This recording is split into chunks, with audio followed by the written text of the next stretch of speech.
Generation X falls between the years of 1965 and 1980.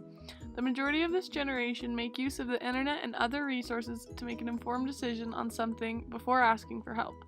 In other words, they know they need a doctor to prescribe a specific medication. However, WebMD has already diagnosed the problem for them. Generation X, in contrast to the silent generation, is dramatically different. This generation, which falls in between the years of 1925 and 1945, saves up questions they have for their annual checkups, rather than calling or using other resources to find the same information. By taking what we know about Generation X and the silent generation, we can have a better understanding of how Latinos are split into three main generational categories. First-generation Latinos were born outside the United States or on the island of Puerto Rico. Second-generation Latinos were born in the United States to immigrant parents. And third-generation or higher Latinos were born in the United States with US-born parents.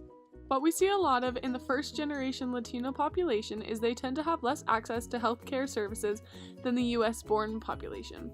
However, there is evidence showing they accumulate over time. By the time the second generation of Latinos are born, they see an increase in regular doctor visits and more dependency on the American healthcare system. For first-generation Latinos, there has been some recent health-related research, particularly on the mental health of immigrant populations. It reveals the high amount of relevance between the connection to one's own migration experience and how quickly they can accumulate to a new healthcare system. The majority of Latinos that come during early childhood had a usual source of care, which is much higher than Latinos who immigrated later in life. Greater portions of Latinos who immigrated as children also had at least one physical visit a year.